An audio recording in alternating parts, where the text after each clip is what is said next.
February 9th, 1942, New York Harbor. The SS Normandy, the largest and most luxurious ocean liner ever built, is burning at her berth at Pier 88 on the Hudson River. The ship had been seized from the French and was being converted into a troop transport when fire broke out. The flames are visible from across Manhattan. The smoke column rises hundreds of feet. By the time the fire is controlled, the Normandy has capsized at her pier. She will never sail again. The official explanation is accident. Careless handling of life preservers filled with kapok, a flammable material, during the conversion work. An ordinary industrial accident. That is the official explanation. It is not what the United States Navy believes. What the Navy believes, what Naval Intelligence has been increasingly convinced of for the past several months, is that the greatest port city in America is being systematically compromised. That the German intelligence service has developed a network of informants among the workers, the sailors, the longshoremen who move through New York Harbor every day. That information about ship movements, about convoy schedules, about cargo manifests, is finding its way to Berlin, and from Berlin to the submarines that are hunting in the North Atlantic. And that without access to the specific community of people who actually control what happens on the New York waterfront, the Navy cannot stop it. The specific community that controls the New York waterfront is not a government institution. It is not a union, though it operates through the union structures. It is the organized crime network that has controlled waterfront labor in New York since the 1922s. The men who decide which longshoremen work which ships. The men who know every face on every pier. The men who can tell you, with certainty, who belongs there and who does not. The men who, if they chose to, could make the New York waterfront impenetrable to German intelligence within days. The Navy needs these men. And the Navy needs someone who can reach these men in a way that the Navy itself cannot. Someone who speaks their language. Someone they will trust. Someone who operates in both worlds, the world of the Navy and the world of the waterfront, with enough credibility in both to make the arrangement work. The Navy needs Meyer Lansky. This story has been partially documented for decades. The collaboration between American naval intelligence and the organized crime figures who controlled the New York waterfront during the Second World War is one of the most extraordinary episodes in American intelligence history. It is documented in declassified Navy files, in the subsequent legal proceedings that partially addressed the arrangements made, in the memoirs of participants, and in the journalism and scholarship that has examined the episode since the relevant documents began to be released. What is less well documented, and what this story examines, is the specific role that Meyer Lansky played and what he received in return. Because the arrangement was not charity, Meyer Lansky did not help the United States Navy out of pure patriotism, though the patriotism was real. He helped because he understood, with the strategic clarity that characterized everything he did, that the arrangement created something enormously valuable. It created a documented relationship between the organized crime world and the United States government, a relationship that changed, in ways that would matter for years, the specific legal and political landscape in which he and his associates operated. To understand the arrangement, you have to understand what the Navy was facing in early 1942. America has been in the war for 2 months. The German submarine campaign in American coastal waters, which the Navy calls the Second Happy Time, is devastating. German submarines are sinking American and Allied ships in the Atlantic at a rate that the Navy does not have the resources to counter.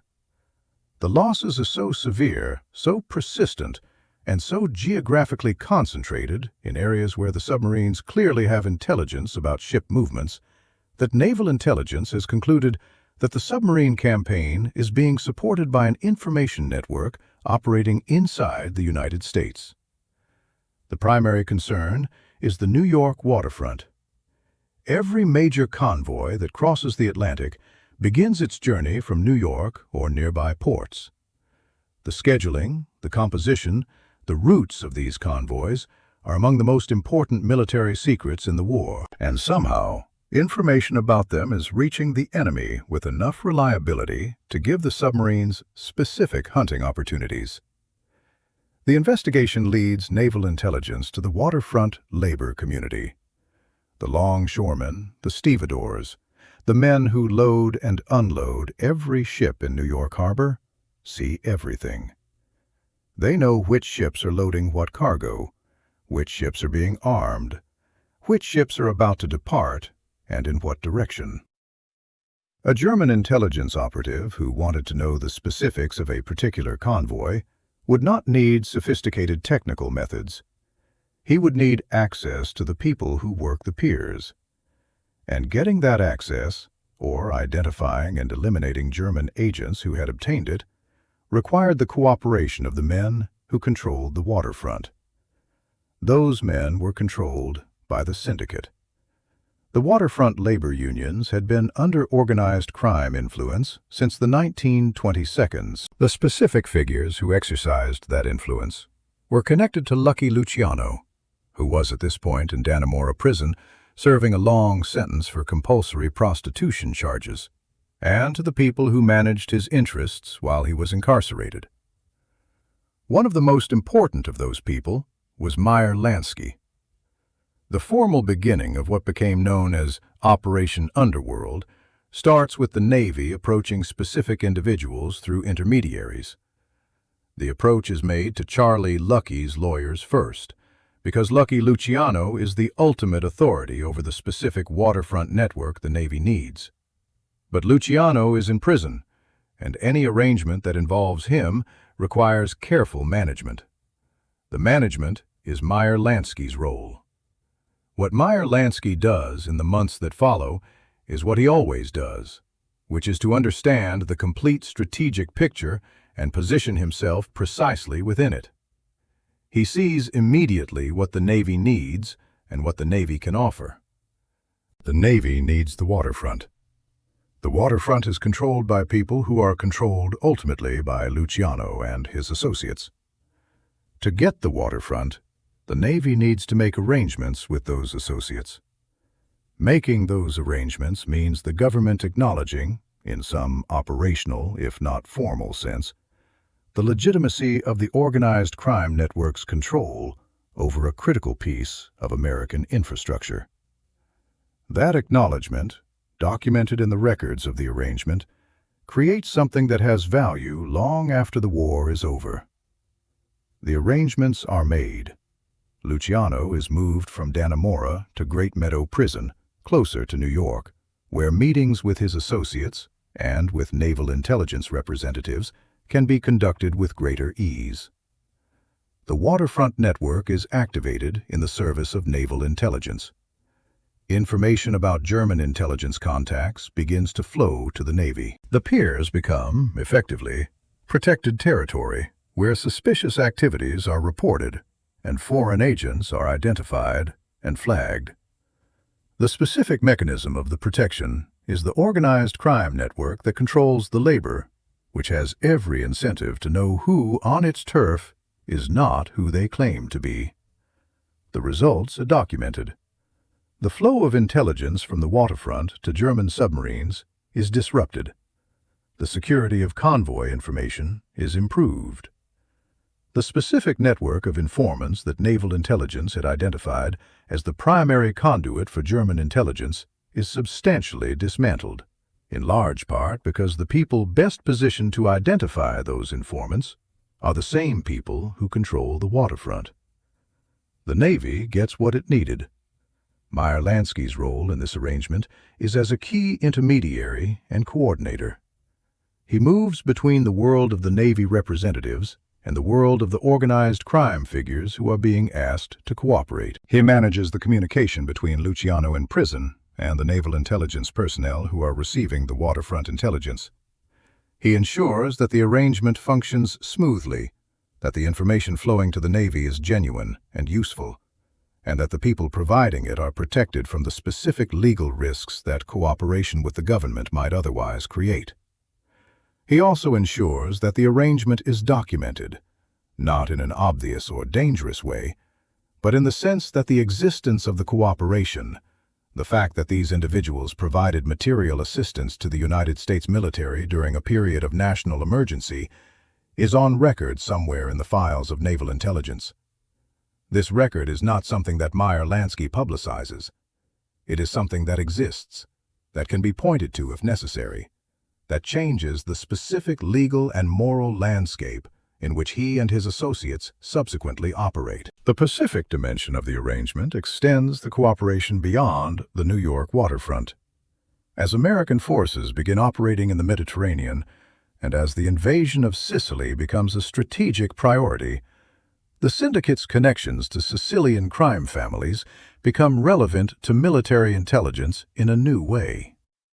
The network of relationships that the American organized crime world maintains with its Sicilian counterparts represents a form of intelligence infrastructure that the military is not positioned to develop quickly on its own.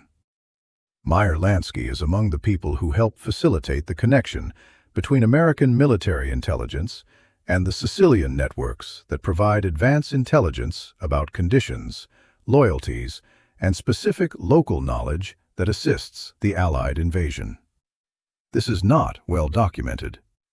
The Sicilian dimension of the wartime cooperation is more fragmentary in the public record than the New York waterfront operation. But the general outline is sufficiently documented to establish that the cooperation was real and that it extended beyond the immediate waterfront security concern that initiated the arrangement. What Meyer Lansky gets in return for his cooperation is multiple things at multiple levels. The most immediate and most visible is the arrangement regarding Lucky Luciano. In January 1946, Governor Thomas Dewey of New York commuted Luciano's sentence on the grounds of his wartime cooperation with Naval Intelligence. Luciano was released from prison and deported to Italy, fulfilling the conditions of the commutation. This outcome, the release of the most powerful figure in American organized crime from a 30 to 50-year sentence after serving 10 years, was directly connected to the wartime cooperation that Meyer Lansky had helped organize and manage. The second thing Meyer Lansky gets is the documented relationship itself. He has spent the war years building, maintaining, and demonstrating to the United States government that the organized crime world he represents can be a productive partner when the interests of the two align. This demonstration has value. It changes the specific relationship between his organization and the government in ways that persist beyond the specific wartime context. It creates a form of institutional memory in the files of Naval Intelligence and in the subsequent legal proceedings that address the Luciano commutation, that the Syndicate has been a partner of the government rather than purely its adversary. The third and most subtle thing is the specific protection that the wartime relationship provides during the post-war period. The men who cooperated with Naval Intelligence during the war cannot be prosecuted without some political and moral complexity in exactly the same way as men who have no such cooperation on their records. The cooperation is not a legal immunity. It is a complication, a factor that any prosecutor or investigator has to account for, that any politician has to consider, that any court has to weigh. Meyer Lansky understands this from the beginning of the arrangement. The wartime cooperation is valuable not just for what it accomplishes during the war, but for what it represents afterward. The Kefauver investigation, which came in 1950 and 1951, found the wartime cooperation documented in Naval Intelligence files. Kefauver had to address it, awkwardly, in his final report. The report acknowledged the cooperation, while arguing that it did not justify the subsequent leniency toward organized crime figures that the arrangement had contributed to. The specific awkwardness of this acknowledgement is evidence of how valuable the documented cooperation was to the people who had provided it. It forced the most public investigation of organized crime in American history to simultaneously condemn the people it was investigating and acknowledge that those same people had served the country in its most dangerous hour. Meyer Lansky never invoked the wartime cooperation explicitly as a defense or justification for his subsequent activities. He did not need to. The record existed. People who needed to know it knew it. The specific protection it provided was ambient rather than explicit. But it was real, and the people who came after him with prosecutorial intent knew it was real, and the knowledge that it was real was part of the calculation they made when they assessed what could be done. The deeper irony of the wartime cooperation is philosophical. The United States government, in its most desperate hour, turned to the same men it had been trying to prosecute for 20 years and asked for help. Those men provided that help, effectively and at some risk, because they understood that the survival of the country was their own survival. A German-controlled America was not a world in which the Syndicate operated. The patriotism was real. But so was the calculation. And the calculation was that cooperation with the government in a genuine national emergency was the best available demonstration of the specific claim that the Syndicate's leadership had always wanted to make, which was that they were Americans, that they had interests aligned with the country's interests, that the line between the world they occupied and the world the government defended was not as absolute as the official narrative required. Meyer Lansky made that demonstration more completely than anyone. He organized the cooperation. He managed the communication. He ensured the arrangement worked. He documented its success, and he carried the documented record of that success through the subsequent decades as one component of the invisible architecture that kept him safe. Not the most important component, but a real one. The spy who helped win the war. The criminal who cooperated with Naval Intelligence. The man the government came to when it needed someone the government could not be. If this story of the most extraordinary secret alliance in American wartime history, of the government that needed its criminals and the criminal who understood exactly what that need was worth, moved you, subscribe to this channel, because the full story of how one man navigated both sides of the law simultaneously, in wartime and in peace, is the story of the most complete American life of the 20th century. Drop a comment. Tell me whether you think the government was right to make this deal. Tell me what you think it cost and what it was worth. And remember this: in the most desperate moment, the most powerful government in the world needed a man it had been trying to put in prison for 20 years. That tells you something about both of them.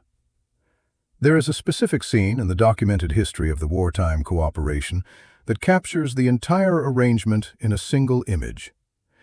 It is January 1942, a few weeks before the Normandy fire. A meeting is taking place in an office in the east side of Manhattan. On one side of the table, uniformed Naval Intelligence officers. On the other side, men in expensive suits who have never worn a uniform and never will. Between them, acting as the translator between two worlds that have no common language except mutual necessity, Meyer Lansky. The naval officers are uncomfortable. They are asking for help from people they have been trained to regard as criminals, as the enemy within, as the domestic threat to the social order they have sworn to protect. They are doing it because their superiors have told them they have no choice, because the submarines are sinking ships faster than the yards can build them, because the war may be lost not on the beaches of Normandy or the islands of the Pacific, but in the cold water off the American coast, if the intelligence flow to the German fleet is not stopped. The men in the expensive suits are equally uncomfortable in a different way. They are being asked to work with the government, to provide intelligence to the government, to cooperate with the same institutional apparatus that has been trying to prosecute them for 20 years.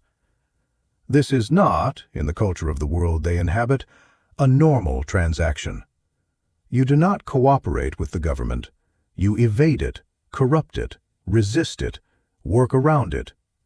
You do not sit across a table from Naval Intelligence officers and offer to help them. Meyer Lansky, in the middle of this discomfort, sees something that neither the naval officers nor his associates fully see.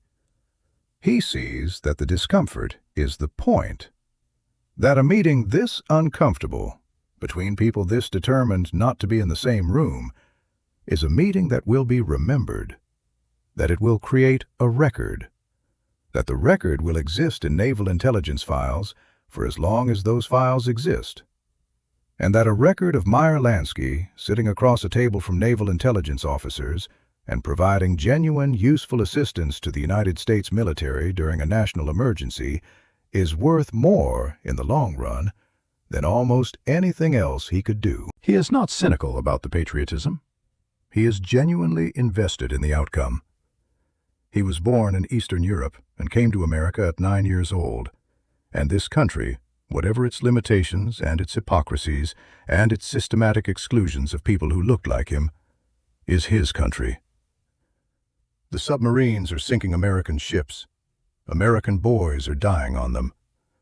The German intelligence network that is feeding information to those submarines is an enemy not just in the abstract political sense, but in the immediate human sense. He wants to stop it. The patriotism is real. But the patriotism and the calculation coexist without contradiction, because Meyer Lansky has always been able to hold both things at once. He can genuinely want to help his country and simultaneously understand that helping his country in this specific way, at this specific moment, creates an asset that he can use. The two motivations do not cancel each other out. They reinforce each other. He is more effective at helping because he is fully invested in the outcome. He is more fully invested in the outcome because the outcome is both the right thing and the useful thing simultaneously. This is the specific quality that makes Meyer Lansky different from a simple opportunist. A simple opportunist would have seen the wartime arrangement as purely transactional, a service for payment, a favor for a favor. Meyer Lansky saw it as what it actually was, which was a genuine convergence of interests that happened to produce a documented record of cooperation. He valued the document, and he valued the outcome. Both were real. Both mattered. The Naval Intelligence officers who were his primary counterparts in the arrangement describe in their subsequent accounts a man who was unexpectedly professional. Not professional in the theatrical sense of performing competence, professional in the genuine sense of understanding the operational requirements clearly, communicating what was needed precisely, and delivering results consistently. The information that came through the channels Meyer Lansky helped establish was reliable. The identification of German intelligence contacts on the waterfront was accurate. The disruption of the intelligence flow was real and measurable. One officer, writing in a private letter that has since been archived, describes his first meeting with Meyer Lansky in terms that are worth quoting in spirit, if not in specific language.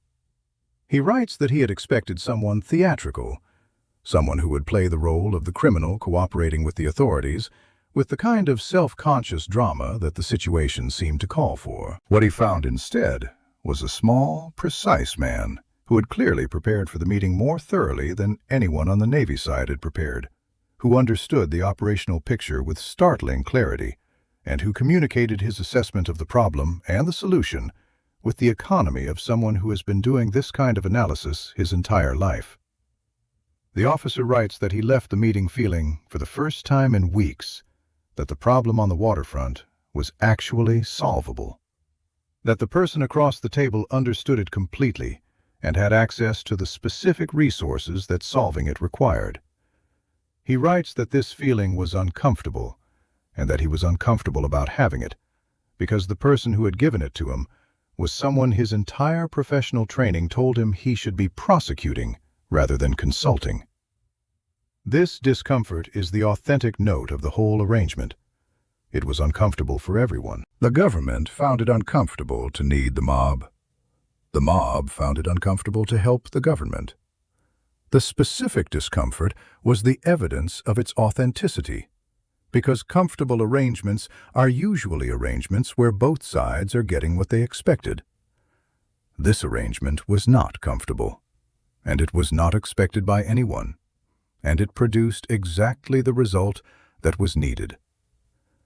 The post-war consequences of the arrangement are worth examining in detail. Governor Dewey's commutation of Luciano's sentence is the most visible consequence, and the one that has generated the most controversy. Dewey had prosecuted Luciano in 1936, and had built his career partly on that prosecution. His decision to commute the sentence on the grounds of wartime cooperation required him to acknowledge publicly that the man he had put in prison had subsequently served the country in a material way. This acknowledgement was politically difficult and personally uncomfortable, and the fact that Dewey made it anyway is evidence of how well documented and how well attested the cooperation actually was. Meyer Lansky's specific contribution to the commutation process is not fully documented in the public record. What is documented is that he was among the people who provided testimony and documentation about the nature and value of the cooperation to the review board that considered the commutation application. His testimony was part of the record that supported the commutation. He had helped make the cooperation happen, and he helped document that it had happened in ways that were relevant to the board's decision. This is characteristic of the way Meyer Lansky operates. He does not appear at the dramatic moment as the visible actor. He works at the level where work actually gets done, providing the documentation and the testimony and the management that make outcomes possible without being the visible face of those outcomes. The commutation was Dewey's decision, and Luciano's benefit, and Naval Intelligence's vindication. Meyer Lansky was the mechanism through which all of those things were possible. He is in the architecture of the result, not in its visible surface. The Sicilian dimension of the wartime cooperation, the use of organized crime connections to support the Allied invasion of Sicily in 1943, is the part of the story that has the least public documentation and the most controversy. The broad outline is accepted by most serious historians, that American military intelligence made use of Sicilian crime family connections to obtain intelligence and logistical assistance during the invasion. The specific mechanisms and the specific individuals involved are less clearly documented. What is documented is that the connections existed and that they were used. The Sicilian crime families had relationships with their American counterparts that predated the war and that provided a channel of communication and trust that military intelligence could not have established on its own in the time available. The use of these connections was not a simple matter of walking up to a crime boss and asking for help. It required intermediaries who were trusted by both sides and who could communicate the specific nature of what was being asked and what was being offered. Meyer Lansky is among the people who have been identified in various accounts as having played a role in facilitating these connections. The documentation is fragmentary, and the specific claims vary between sources. What can be said with reasonable confidence is that the wartime cooperation on the New York waterfront, which is thoroughly documented, established a template and a relationship of trust that was available to be extended to the Mediterranean theater when the strategic need arose. The full accounting of what the wartime cooperation produced for Meyer Lansky and his associates is impossible to make with precision because some of its most important effects operated through channels that were never formalized and never fully documented. The specific legal deference that various prosecutors showed towards syndicate figures in the immediate post-war years, the specific political protection that certain organized crime operations enjoyed in the late 142nds, the specific reluctance of certain law enforcement officials to press certain investigations to their logical conclusions. All of these may have been influenced to some degree impossible to quantify, by the wartime cooperation and the relationships it created. What is certain is that Meyer Lansky understood the value of what he had helped create. He understood it from the beginning, managed it with characteristic precision, and kept the documented record of it available as one component of the invisible architecture that protected his operations for the following 4 decades. He did not wave it like a flag. He held it quietly, in reserve, as part of the foundation of the position he occupied. The man the government came to when it needed something the government could not do for itself. The person who bridged the 2 worlds when the gap between them became impossible to maintain. That specific position, the bridge position, the position of the person who is necessary to both sides precisely because he belongs fully to neither, is the position Meyer Lansky occupied for his entire professional life. The wartime cooperation did not create that position, but it demonstrated it more completely and at higher stakes than anything else in his career. It demonstrated that the invisible man in the dark suit could do what no government official could do, that the criminal could reach where the law could not reach, and that in the specific emergency of a war that America might lose, the government needed that capability and was willing to pay for it. The payment was real. The documented cooperation was real. The submarines were stopped, and the ships got through, and the boys who might have died in the North Atlantic did not die. That is the bottom line of the arrangement, and it is a bottom line that Meyer Lansky was genuinely proud of, in the private way that he was proud of anything. He helped save lives during the worst war in human history. He did it through channels that the history books have never fully acknowledged. He did it because it was right, and because it was useful, and because both of those things were true at the same time. That is the World War II secret. That is what really happened. Consider what it means to exist, as Meyer Lansky existed, simultaneously in 2 worlds that officially cannot coexist: the world of the law and the world outside the law, the world of the government and the world that the government is trying to suppress. Most people who occupy that borderland occupy it temporarily, as fugitives passing through, as informants who are crossing from one side to the other and burning their bridges as they cross. Meyer Lansky occupied it permanently. He was not passing through. He was not crossing. He was the borderland itself. The wartime arrangement made this visible in a way that nothing else in his career had made it visible. The government needed him precisely because he was in both worlds simultaneously. If he had been purely on the legal side, he would not have had the access to the waterfront networks that the Navy needed. If he had been purely on the illegal side, he would not have had the credibility with Naval Intelligence that made him useful as an intermediary. He was useful because he was both things at once. The government's need for him was a confirmation of exactly the position he had always occupied. He spent the rest of his life maintaining that position, not as a government informant, not as a criminal who had gone straight, but as the specific kind of operator who was genuinely useful to powerful institutions precisely because he was not fully subject to them. The offshore architecture, the financial invisibility, the organizational indispensability, all of these were components of a position that had been demonstrated during the war to be something the most powerful government in the world could not simply eliminate without losing something it needed. This is the World War II secret in its fullest form. Not just the wartime cooperation and what it accomplished, but what it revealed about the specific position that one man had built in American life. A position so precisely calibrated between the official and unofficial worlds that the official world came to him in its most desperate hour rather than trying to eliminate him. That moment, those meetings, that documented cooperation is the fullest expression of what Meyer Lansky spent his life constructing. The position that is too useful to destroy. The person who exists at the intersection of 2 worlds and is therefore necessary to both. He was 79 years old in 1981 when a journalist asked him in one of his last interviews whether he had any regrets. He said that he regretted many things. He did not specify which things. He was asked whether the wartime cooperation was among the things he was proud of.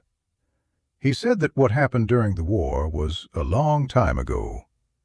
He said that America was his country, and that when the country needed something, he was glad to have been in a position to provide it.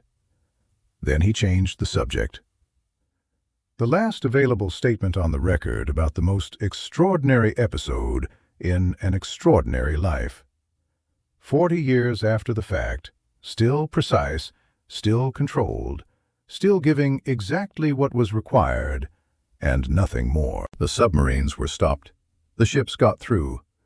The boys came home. And Meyer Lansky, the man who helped make that possible through channels the official history has never fully acknowledged, went back to Miami and continued doing what he had always done. Quietly, precisely, invisibly, exactly as he always had. One more dimension deserves its space. The men who went to war from the New York waterfront, the longshoremen and sailors and dock workers who had spent their entire working lives in a world controlled by the Syndicate, had a complicated relationship to the arrangement that Meyer Lansky helped broker. They did not know the details. They knew only what they needed to know, which was that the word had come down from the people whose word was the only law they recognized, and that word was watch, report, protect. Nobody who does not belong gets near these ships. They did it, not because of patriotism in the abstract, though many of them had sons on those ships, but because the word had come from the right people, in the right way. This is the specific power of the Syndicate's waterfront control that the Navy needed and could not replicate through official channels. The Navy could post guards and issue regulations and conduct investigations. What it could not do was create, in the community of men who actually worked the piers, the specific ambient vigilance that came from the word being passed through the right channels in the right way. Meyer Lansky understood how to pass that word. He did it.